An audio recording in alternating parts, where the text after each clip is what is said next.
Queremos compartir un mensaje que hemos titulado Viviendo entre escombros. Y ya le voy a explicar el porqué del título.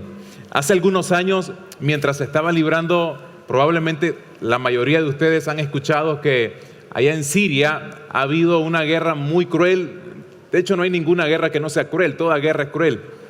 Pero Siria ha pasado por un momento muy difícil. Y un detalle que me pareció bastante curioso es que una organización no gubernamental hizo un estudio y comenzó a ver de forma extraña cómo un grupo de personas, contrario a lo que la mayoría estaban haciendo, que es huir de la guerra, del conflicto, puesto que sus casas eran destruidas, básicamente porque todo lo que estaba construido se venía abajo.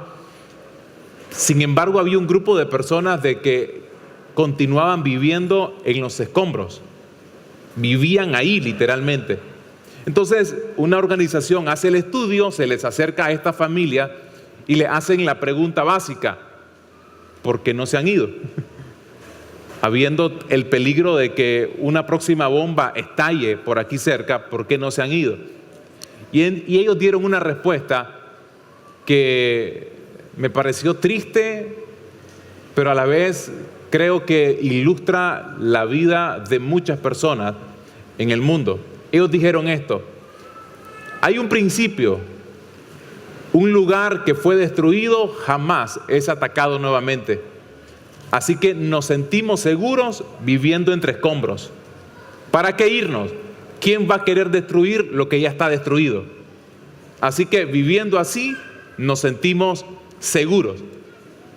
Y entonces saltó la pregunta, al menos en mí: ¿cómo es posible que nosotros como seres humanos llegamos a un punto en nuestra existencia que nos acomodamos a vivir, sea cual sea el área en la que tal vez no estemos totalmente bien, pero a vivir así, a vivir mal? El pastor David Spencer tenía una frase muy recurrente: nadie puede vivir mal y sentirse bien al mismo tiempo. Pero estas personas habían encontrado increíblemente la oportunidad de sentirse, entre comillas, bien, aún estando en una situación muy crítica, muy difícil. Y esto me llevó a recordar una historia bíblica que les quiero pedir que por favor me acompañen al libro de Nehemías. En todo el libro, de hecho, se cuenta un episodio de la historia de este pueblo que nuevamente me hizo recordar lo que está sucediendo en algunas naciones que están sufriendo de conflictos, de guerras. Y en el año 586, si no mal recuerdo, el imperio de Babilonia, que en la época estaba siendo dirigido por el rey Nabucodonosor, había invadido Jerusalén.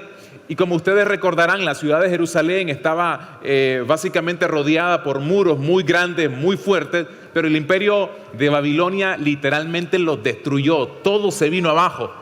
Eso fue por allá del 586. Cuando Nehemías nace y se convierte en lo que ya conocemos como el copero del rey del imperio de Persia, ya habían pasado 100 años de esa destrucción. Es decir, Nehemías no vivió la invasión y la destrucción de los muros, pero él en su corazón siente el deseo de: quiero ayudar a Jerusalén, a mi ciudad. Él no vivía en Jerusalén, él vivía en Persia, en el imperio persa, en la ciudad de Susa, para ser más específico. Y él en una ocasión se le acerca al rey Artajerjes y le dice: ¿sabes qué? A mí me encantaría que me dieras la oportunidad de poder ir a ayudar a mis compatriotas para levantar nuevamente los muros de Jerusalén que están destruidos. Y el rey Artajerjes accede y le da el permiso. Y entonces, finalmente, cuando llega Nehemías, en el capítulo 2, versículo 11, les quiero pedir que me sigan por ahí. Dice: entonces llegué a Jerusalén, está hablando Nehemías. 3 días después, me escabullí durante la noche, llevando conmigo a unos cuantos hombres. No le había dicho a nadie acerca de los planes que Dios había puesto en mi corazón para Jerusalén. No llevamos ningún animal de carga, con excepción del burro en el que yo cabalgaba. Salí por la puerta del valle cuando ya había oscurecido y pasé por el pozo del Chacal hacia la puerta del estiércol, y para inspeccionar las murallas caídas y las puertas quemadas. Luego fui a la puerta de la fuente y al estanque del rey, pero mi burro no pudo pasar por los escombros. A pesar de que aún estaba oscuro, subí por el valle de Cedrón e inspeccioné la muralla, antes de regresar y entrar nuevamente por la puerta del valle. Los funcionarios de la ciudad no supieron de mi salida ni de lo que hice, porque aún no le había dicho nada a nadie sobre mis planes. Todavía no había hablado con los líderes judíos, los sacerdotes, los nobles, los funcionarios, ni con ningún otro judío en la administración. Pero ahora les dije, noten esto, Nehemías hace una suerte de inspección. Va y chequea qué tan mal está Jerusalén después de 100 años. Noten este detalle. Habían pasado 100 años y había un grupo de israelitas, judíos, que aún vivían en los escombros de la invasión provocada por los babilonios. Gente que no se fue, sino que se quedó a vivir ahí, en escombros. Y entonces Nehemías, luego de hacer esta inspección, les dice a ellos: ustedes saben muy bien las dificultades en que estamos. Jerusalén yace en ruinas y sus puertas fueron destruidas por fuego. Reconstruyamos la muralla de Jerusalén y pongamos fin a esta desgracia. Note que Nehemías llega como a estimularlos, a animarles. Y básicamente lo que les dice es esto: hey, no es posible que sigamos viviendo de esta forma. Vamos, levantémonos y reconstruyamos esta ciudad. No se puede seguir viviendo de esta manera. Y el mensaje de hoy, lo que quisiera compartirles es lo siguiente. Normalmente en la vida, cada uno de nosotros tenemos áreas que han sido destruidas por muchas razones. Ya sea por un tema financiero, ya sea por un nivel emocional, sentimental. Quizás personas que tuvieron una relación que no funcionó. Muchachos, jóvenes que terminaron una relación de noviazgo que se les vino abajo la vida cuando la muchacha los cortó y que literalmente sienten que no saben qué hacer con la vida. Tienen un área destruida, al menos el área sentimental. Personas que quizás durante todo esto que estamos pasando como nación, crisis económica hoy por hoy, emprendieron algo en el pasado y se les vino abajo y se sienten que están viviendo económicamente en escombros. Familias que estuvieron bien por un tiempo, pero que algo que no lo habían calculado vino y destruyó la relación en el matrimonio, la relación con los hijos, la relación con los padres. Algo se destruyó. Y lo que hoy quisiera compartir a la luz de las Escrituras es básicamente esto: no estamos diseñados para vivir en escombros, sino para vivir conforme a la voluntad del Padre. Y dice la Biblia que la voluntad de Dios es buena, agradable y perfecta. Amén. Entonces, ¿cómo hacer, para reconstruir cuando algo en nuestra vida se destruyó? ¿Cómo se hace? Primer consejo que le quiero compartir: empiece con usted mismo. Es lo primero. Note que es curioso, pero muchas veces una de las primeras cosas que queremos hacer cuando algo nos sale mal es arreglar el problema precisamente. Y tiene sentido, por supuesto, tiene lógica. Sin embargo, muchas veces no nos detenemos a reflexionar, a pensar si acaso más importante que resolver un problema es aprender la lección durante el problema. ¿Qué estoy aprendiendo en este proceso doloroso de la vida? ¿Cuál es la lección que el Señor tal vez me está tratando de enseñar durante este tiempo de crisis, de familia, económica? ¿Cuáles son los principios que quizás antes desconocía y hoy estoy tratando de conocer y que me ayudarían para no repetir nuevamente este problema que estoy atravesando? En una ocasión estaba escuchando a un predicador que contó un momento cuando es un predicador, no es de Nicaragua, es fuera del país. Es muy conocido por la mayoría de ustedes. Y él estaba diciendo que se le acercó un muchacho frustrado, enojado y lleno de mucha queja. Y le dijo básicamente esto: pastor, yo estoy harto de estar en esta iglesia. Harto. Porque yo siento que aquí no se siente la presencia del Señor. Aquí no hay unción, aquí no hay avivamiento, aquí no hay... Y comienza a desahogarse de todo aquello que él sentía, que pensaba, etc. Y el pastor lo estaba escuchando, simplemente muy afable, muy cortés. Cuando finalmente termina, dice que agarró un marcador y hizo un círculo. Y le dijo al muchacho: te quiero pedir algo. entra al círculo. Es decir, párate ahí donde está en el centro del círculo. Ok, le dice el muchacho, se para ahí. Y luego le dice, ¿sabes qué? Es un principio que yo comencé a aprender, me dijo el pastor. Cuando las cosas comiencen a cambiar dentro de ese círculo, te vas a dar cuenta que es mucho más importante que lo que sucede dentro de ese círculo que lo que está sucediendo afuera. Normalmente queremos que sean las circunstancias las que cambien para nosotros sentirnos bien. Y a veces eso ayuda, claro está. Pero va a ser muy importante qué estoy aprendiendo en todo este tiempo. ¿Qué he aprendido de la crisis en mi matrimonio? Tal vez de que no debía de alzar la voz, que no debía ser tan tosco, que tendría que aprender a hablar un poquito mejor. Tal vez de que no tengo que exasperar a mi hijo, que tengo que amar, como dice la Biblia, a mi esposa, respetar a mi esposo, entender y honrar a mis padres, ser quizás más disciplinado o más diligente en el trabajo. Mire lo que dice la Biblia. Cuando el Señor, en Proverbios capítulo 16, versículo 7, cuando el Señor aprueba la conducta de un hombre, hasta con sus enemigos lo reconcilia. Note que lo que Dios está diciendo, ¿sabes qué? Tu problema es, a Salomón le estaba diciendo básicamente esto, ¿sabes qué? Probablemente tenés un problema con enemigos en la vida, pero si tu conducta cambia, la situación con esa persona que no está bien se puede arreglar. Lo que necesito es que veas cómo estás vos internamente, cómo estoy yo internamente. Mire lo que dice el Evangelio de Marcos, capítulo 7, verso 15. Lo que daña a una persona no es lo que viene de afuera, más bien lo que sale de la persona es lo que contamina.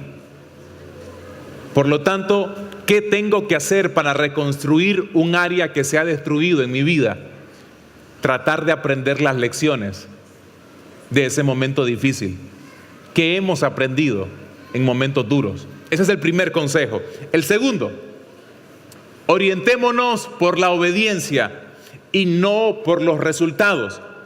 Otra vez, como la tendencia de nosotros es poder ver las cosas transformadas, las cosas cambiadas, el esposo cambiado, la esposa transformada, los hijos obedientes. Queremos ver el ambiente del trabajo distinto, que aquel que nos critica ya no nos critique. Como la tendencia es eso, no prestamos mucha atención o no nos animamos mucho a ser obedientes con aquellas directrices que Dios nos da a través de las Escrituras. Entonces, por ejemplo, para muchos de nosotros quizás el problema es que se rompió una relación con nuestro papá y tal vez el consejo es pedir perdón, acércate y pedir perdón. Y no, uno a veces simplemente lo que quiere es que se resuelva el conflicto, pero sin tener que hacer algo que implique una obediencia. ¿Cómo pedir perdón? Mire lo que dicen las Escrituras. Primera de Reyes, capítulo 2, versículo 3. Obedece todos los mandamientos de nuestro Dios y todas las leyes que nos dio por medio de Moisés. Si haces esto, te va a ir bien en todo lo que hagas y en cualquier lugar a donde vayas. Saben, antes de ser pastor y trabajar para la iglesia, yo estudié comunicación social, soy periodista de profesión y ejercí el periodismo durante algunos años. Y cuando trabajé en un medio de comunicación, el primer día, que el que luego fue mi jefe me hizo la entrevista para ver si pasaba, si aplicaba, él me dijo esto, la entrevista no tardó más de 10, 15 minutos. Él me dice, ¿sabes qué? Yo solo tengo un principio en esta oficina, en este departamento. Dígame, yo tenía como 19 años. Entonces dígame, yo estaba emocionado por trabajar y él estaba emocionado por decirme el principio. Yo solo tengo un principio aquí, me dice. ¿Cuál es? Le digo, yo estoy dispuesto a todo. El que obedece no se equivoca, dice. Ajá, le digo. Sí, ese es el único principio que tengo aquí. El que obedece no se equivoca. En esa oficina había un televisor. Y me dice, si yo te pido, encendeme el televisor y vuelvo a encender, ¿te habrás equivocado? Pues no, le digo. Ok, bárbaro. Si yo te digo, encender el televisor y por causa de que lo encendé, el televisor explota, fallaste, tampoco. Quiero que entendas que yo voy a asumir la responsabilidad si algo que yo te pida sale mal, aún sabiendo que vos fuiste fiel y muy obediente. Así que solo te pido eso. Aquí el que obedece no se equivoca. Y luego me puse a pensar, hombre, después de todo tiene mucha razón. Con Dios sucede exactamente lo mismo. Jamás nos vamos a equivocar cuando estamos siempre dispuestos a obedecer lo que Dios nos diga. Jamás. Hay momentos de nuestra vida que decimos, pero es que si yo le llego a pedir perdón, sería casi como que yo me esté culpando de algo y en realidad el culpable él o ella. El que obedece no se equivoca. Es que si yo hago eso, va a parecer que el que obedece no se equivoca. Con Dios jamás vamos a estar equivocados si estamos haciendo exactamente aquello que Él nos está pidiendo. Y eso aplica para cualquier cosa. Si obedecemos básicamente cada uno de los principios que se encuentran en la palabra, jamás nos vamos a equivocar, porque Él jamás miente y todo lo que promete, Él lo cumple. Amén. Eso es algo que funciona sí o sí. Tercer consejo: tengamos claro dónde estamos antes de reconstruir. ¿Por qué? Porque muchas veces, y les quiero compartir una frase que les dejé ahí en la presentación. Cuando yo no sé dónde estoy, por lo general no sé cómo llegar a donde quiero ir. Quizás tenemos un anhelo de ver nuestra familia, nuestro matrimonio y nuestro negocio en cierto lugar, verlo bien, verlo exitoso, el negocio, ver una familia estable, hijos obedientes, un matrimonio ejemplar. Y eso es muy bueno, que tengamos una expectativa de hacia dónde queremos ir como familia o como profesionales. Pero ¿dónde estamos hoy?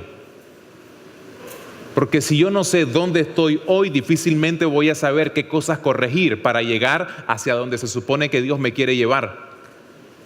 Va a ser muy difícil, muy, muy complicado. Eso es, por ejemplo, cuando uno habla con un matrimonio y le dice al esposo, mi estimado, ¿su matrimonio cómo está? Y él está tal vez en la tierra de siempre feliz. No, pastor, estamos excelentes. Mire, es cuando mejor estamos hoy por hoy, ¿oyó? Estamos fuera de serie. Viera, yo llego a la casa y me siento bien. Yo siento el ambiente de la casa muy diferente. Nos ha hecho bien venir a la iglesia. Le pregunta a la esposa, ¿y usted qué dice? ¿Cómo está el matrimonio? Pastor, eso es lo que él cree. Estoy frustrada, me quiero divorciar. ¿Ha visto momentos en los que de repente no coincidimos en cuál es nuestra verdadera realidad? Hay personas que creemos de que estamos bien cuando en realidad no estamos bien. Le preguntamos, ¿cómo están tus finanzas? Oh, estamos bien, un poquito de deuda ahí, y ese poquito de deuda te quita la comida del mes. No, todo control. Es como cuando alguien tiene problemas con el alcohol. ¿Y sos alcohólico? No. Son tragos responsables, sociales.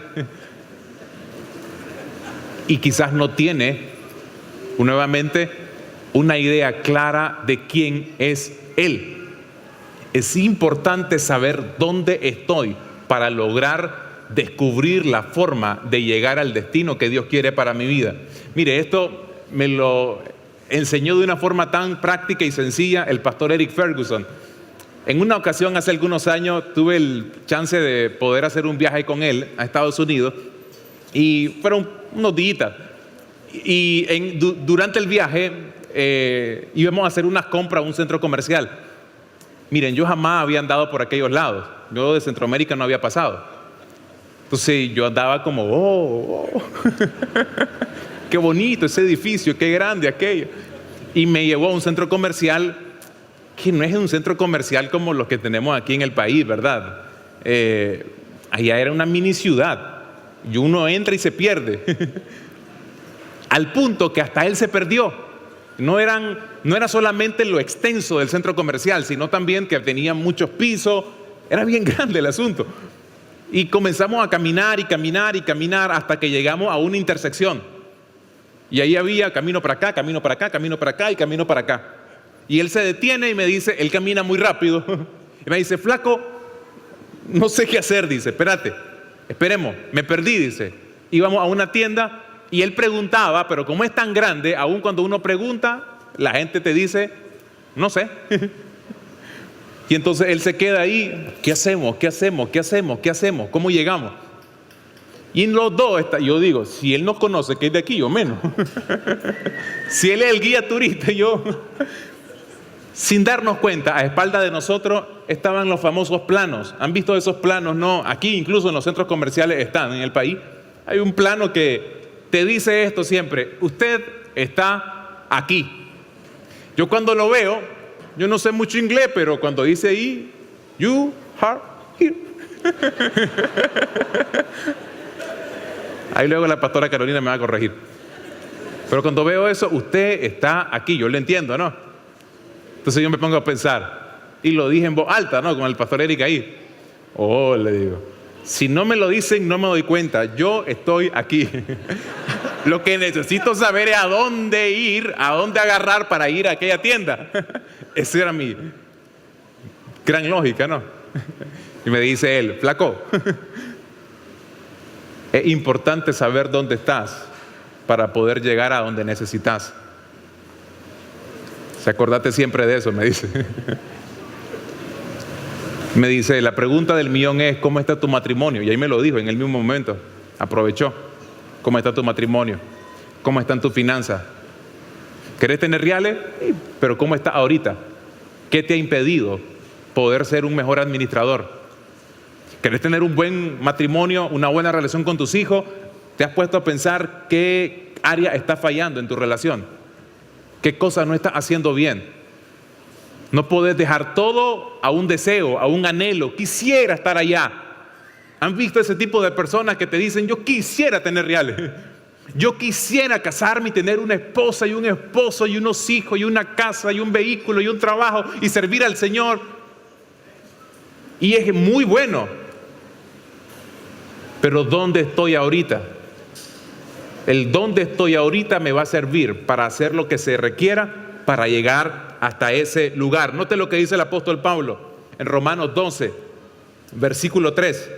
Basado en el privilegio y la autoridad que Dios me ha dado, le advierto a cada uno de ustedes lo siguiente: ninguno se crea mejor de lo que realmente es. Sean, y noten esta expresión, sean realistas al evaluarse a ustedes mismos. Háganlo según la medida de fe que Dios les haya dado. Seamos realistas cuando nos evaluamos. En la versión Reina Valera dice, piensen de sí mismos con cordura. Lo que Pablo está diciendo en otras palabras cuando dice que pensemos de nosotros mismos con cordura es, hey Alberto, no seas loco. Pensá de manera sensata, ¿cómo estoy? ¿Realmente tengo un problema de orgullo? ¿Realmente tengo un serio problema con la pornografía? ¿Tengo un serio problema con el enojo, con la ira, con la amargura, la falta del perdón? No nos engañemos a nosotros mismos. ¿Cómo estoy? En realidad mi noviazgo se está pasando de los límites adecuados y estoy rayando ya en asuntos que no debería. Si estoy casado, en realidad esa relación que supuestamente es de amistad con esa mujer o con ese hombre, en realidad es correcta, porque jamás tendré el matrimonio que quisiera tener si no me doy cuenta de la condición en la que me encuentro hoy. Eso es clave para poder reconstruir. Cuarto consejo: tomemos la decisión de construir. Y suena muy básico, suena muy elemental, pero todo lo anterior empezar con uno mismo, saber dónde estoy parado, guiarme por la obediencia. Todo tiene que ver con cosas que yo hago aquí adentro, de forma interna. Son reflexiones, son meditaciones internas, pero luego uno tiene que actuar, que operar. ¿Qué voy a hacer? Entonces, número 4, tengo que tomar la determinación de hacer los ajustes que sean necesarios. Ya sé en qué estoy mal, ahora mano a la obra. Miren lo que dice Esdras, capítulo 10, verso 4. Levántate porque esta es tu obligación. Reconstruir áreas destruidas en nuestra vida no es opcional, mis estimados. No es opcional. Deberíamos de verlos como una obligación, como una responsabilidad que tenemos, no solamente delante de nuestra familia, sino también delante de Dios. Y nosotros estaremos contigo. Esfuérzate y pon mano a la obra. No basta con decir, estoy mal en esto. Lo siguiente que tengo que preguntarme es, ¿qué tengo que hacer ahora? ¿Qué tengo que hacer? Dios le dijo a Josué en aquel famoso versículo de Josué, capítulo 1, versículo 9. Escucha lo que te mando. Esfuérzate y sé valiente. No temas ni desmayes, que yo soy el Señor tu Dios y estaré contigo por donde quiera que vayas. Pero noten esto, es una promesa a alguien que le está pidiendo, pero móvete. Yo te estoy diciendo que vas a poder conquistar ciudades y un territorio que yo te he prometido, pero voy a estar contigo si te moves. No va a venir el muro a caerse, el de Jericó, simplemente porque esté aquí diciendo, necesitamos Jericó, necesitamos Jericó. El muro se cae si comienza a darle las vueltas que se requieren. Tengo que aprender a hacer lo que se necesita en la vida para poder ver los cambios. Eso significa que yo no me puedo dejar gobernar o controlar por mis emociones. Significa que tengo que actuar conforme a mis convicciones. Y número 5, el último de los consejos que les quiero compartir. Este me lo agarré, me lo copié de alguien, me gustó muchísimo. Le titulamos así, desenganche al muerto. ¿Qué hacer para reconstruir? Desenganchar al muerto. Ya le explico por qué así le titulé a este principio o consejo. En Discovery Channel, creo que fue, o Animal Planet, uno de los dos, pasaron un documental acerca de esos animalitos, los carneros. Ellos son muy violentos con cualquier persona que se les acerque, son violentos entre ellos mismos. Usted tal vez habrá visto que literalmente toman un espacio en su vida donde comienzan a pelearse y agarran como que realmente se quieren matar el uno al otro. Es un tema de territorio, a veces se pelean por una pareja y comienzan a estrellarse el uno contra el otro. Los pleitos entre ellos llegan hasta el punto que dice el experto que a veces se llegan a quedar enganchados. Literalmente, se quedan enganchados y no se pueden soltar. Entonces imagínense, y a veces pasan días y hasta semanas así. Llega el punto donde obviamente el cansancio los desbarata y uno de ellos muere primero, por supuesto. Pero otra vez, sigue enganchado. Entonces imagínense, el vivo tiene que andar cargando con un muerto. No lo suelta, porque no puede. Él jala, él hace todo lo que cree que tiene que hacer en su instinto de animal, pero no se logra soltar. Lo que a ellos les llamó la atención es esto: aun cuando no sos el animal que moriste, a la vuelta de los días y semanas, por causa de que no te desenganchaste al muerto, terminás muriendo vos también. Y mueren los dos. ¿Qué tiene que ver con lo que les he compartido? Muchas veces los escombros de nuestra vida, las cosas que se han destruido, ¿saben qué son? Son provocadas por algunas personas. Y hay muchos responsables o un responsable. Alguien dirá, por ese hombre, por esa mujer se destruyó mi matrimonio. Alguien dirá, por esa amistad, mi hijo se perdió y jamás va a buscar de Dios. Y nos enfrascamos tanto en el responsable de algo, en lugar de reconstruir, que terminamos cargando un muerto en el corazón. Y permitimos que la amargura y el dolor de una crisis nos impida volver a construir. Una vez escuché a alguien decir esto: hay dos cosas que terminan por destruir a cualquier persona: la culpa y el remordimiento. La culpa tiene que ver con todas aquellas cosas que yo no me perdono y por las cuales me vivo culpando. Y el remordimiento, todas aquellas cosas que no perdono a personas que me hicieron a mí algo malo. Y cuando eso no lo resuelvo, jamás voy a poder salir adelante. Habían dos soldados que estaban apostados cerca de un río, en montaña adentro, y estaban vigilando una zona. Y en eso ellos, mientras están vigilando la zona, observan a los metros que va pasando una señora ya de edad, una de canas, de la montaña propiamente, esas señoras que son bien aguerridas, bien fuertes. Y la señora se miraba un poco cansada, se miraba un poquito débil, en medio de que son de la zona, se miraba débil y iba a cruzar el río. Entonces imagínense, el río estaba un poquito fuerte y los soldados a la distancia dicen: la señora se va a matar si cruza el río. Entonces se acercan a la señora y le dijeron: señora, ¿le ayudamos? Y la señora: sí, hijo, ayúdenos. Y la agarran y los dos la comienzan a cargar y pasan el río. Pero como era difícil que los dos la llevaran, uno de ellos decidió cargársela sola y comenzó hasta que la cruzó.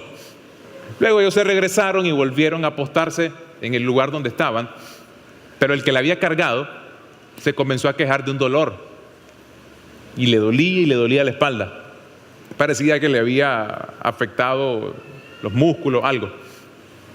Y comenzó a decirle: hey, me duele un montón, estaba pesada esa señora y me duele, paso así, me duele. A los 20 minutos: hey brother, me sigue doliendo. Y de una queja natural pasó al enojo: por esa señora me duele la vida. Cambian el turno, llegan los otros dos soldados y ellos se van a su lugar de operaciones, y iba en el camino, iba diciendo: por esa señora me sigue doliendo.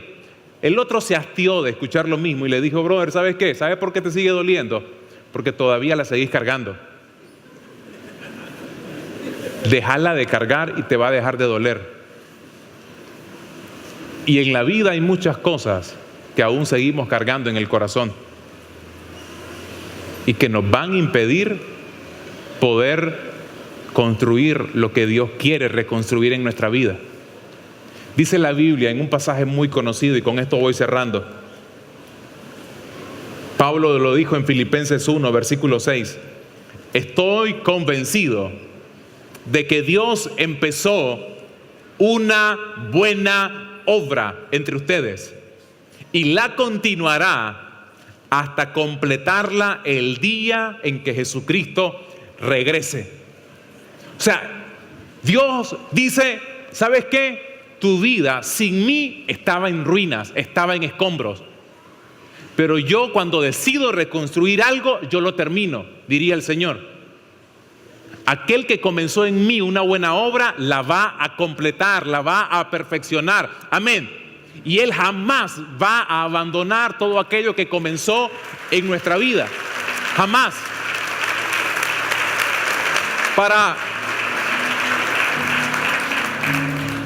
Para no dejar inconclusa la historia de Nehemías, en el verso 17, ahí fue donde quedamos.